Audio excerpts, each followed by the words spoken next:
Welcome to 9 vibes. Karimnagar Lok Sabha స్థానంలో BJP దూకుడు ప్రదర్శిస్తోంది. రెండోసారి ఇక్కడ విజయం కోసం బీజేపీ సీనియర్ నేత సిట్టింగ్ ఎంపీ బండి సంజయ్ కుమార్ శ్రమిస్తున్నారు. సర్వం తానే అయి నియోజకవర్గంలో ప్రచారాన్ని ఉధృతం చేస్తున్నారు. పార్టీ నాయకులు కార్యకర్తలను కలుపుకొని తనదైన శైలిలో ప్రచారం నిర్వహిస్తూ ఇటు కాంగ్రెస్ అటు బీఆర్ఎస్ పార్టీల తీరును ఎండగడుతూ ముందుకు సాగుతున్నారు. బండి సంజయ్ కుమార్ లోక్సభ స్థానంలో చేపడుతున్న ప్రచారం ప్రత్యర్థులకు మింగుడు పడకుండా సాగుతోంది. మరి ఆయన గెలుపు అవకాశాలు ఎలా ఉన్నాయో ఓ లుక్కేద్దాం రండి.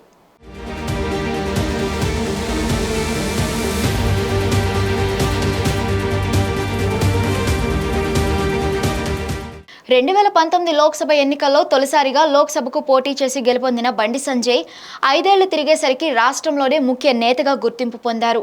బండి సంజయ్ పేరు తెలియని వారు అరుదు అనే స్థాయికి సంజయ్ ప్రాచుర్యం పొందారు. బీఆర్ఎస్ అధికారంలో ఉన్నంతకాలం నిత్యం ఉద్యమాలు, ఆందోళనలు, అరెస్టులు, జైలుకు వెళ్లడం వంటి వాటితో కొంతకాలం, ప్రజా సంగ్రమ యాత్ర పేరిట సుదీర్ఘ పాదయాత్రలతో మరికొంతకాలం పార్టీని బలోపేతం చేయడానికి కృషి చేస్తూ వచ్చారు. 5 ఏళ్లలో తన పోరాటాలు, తాను సాధించిన విజయాలే మరోమారు తనను గెలిపిస్తాయని బండి సంజయ్ ధీమాను ప్రదర్శిస్తున్నారు.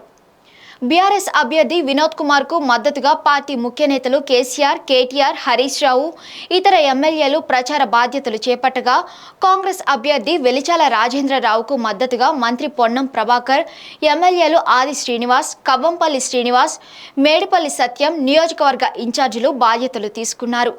బీజేపీ నుండి బండి సంజయ్ ఒక్కరే 7 అసెంబ్లీ నియోజకవర్గాల పరిధిలో సుడిగాలి పర్యటనలు చేస్తూ పార్టీ శ్రేణుల్లో సరికొత్త ఉత్సాహాన్ని రేకెత్తిస్తున్నారు.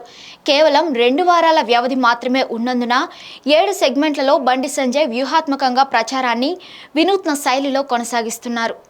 బైన్సాలో హిందువులపై దాడి జరిగిన తర్వాత బండి సంజయ్ బాధితులకు అండగా నిలిచి బీఆర్ఎస్ సర్కారుపై యుద్ధం ప్రకటించారు. హిందువుల కోసం సర్జికల్ స్ట్రైక్ చేస్తామంటూ హెచ్చరికలు చేశారు.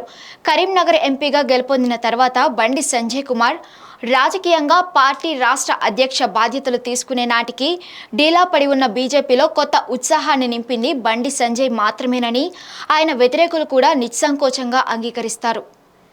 కరీంనగర్ రైల్వే స్టేషన్ ఆధునీకరణ, కరీంనగర్, ఉప్పల్, గంగాధర రైల్వే స్టేషన్లో గూడ్ షెడ్ నిర్మాణం, బల్లార్షా, కాజీపేట 3వ రైల్వే లైన్కు నిధులు, మనోహరాబాద్, కొత్తపల్లి నూతన రైల్వే లైన్లకు నిధులు మంజూరు చేయించారు.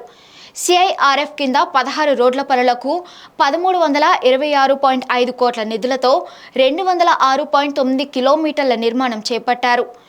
ఎస్ఆర్ఆర్ డిగ్రీ కళాశాలకు అటానమస్ హోదా, శాతవాహన యూనివర్సిటీకి 12B హోదా, రుక్మాపూర్లో సైనిక్ పాఠశాల, central institute of tool designer centre ఏర్పాటు, అటల్ టింకరింగ్ ల్యాబ్ స్కీమ్తో స్కూళ్లకు కోట్ల విలువైన ల్యాబ్ల ఏర్పాటు, సైన్స్ కిట్లను అందించారు. సంజయ్ విద్యార్థులకు ఉచిత కోచింగ్ సెంటర్లు, భోజన వసతి, పేద విద్యార్థులకు ఫీజుల చెల్లింపు చేపట్టారు. 317 జీవో సవరణ కోసం కరీంనగర్లో దీక్ష చేపట్టి అరెస్ట్ అయి జైలుకు తరలించిన సంజయ్ తన పోరాటం ఆపలేదు. ఆర్టీసీ కార్మికుల కోసం ప్రభుత్వ నిరంకుశత్వాన్ని నిలదీసి వారికి అండగా నిలిచారు. ప్రజా సమస్యలపై తాను చేసిన పోరాటం, ఎంపీగా తాను చేసిన అభివృద్ధి తనను గెలిపిస్తాయంటున్నారు బండి. For more updates stay tune to 9 vibes.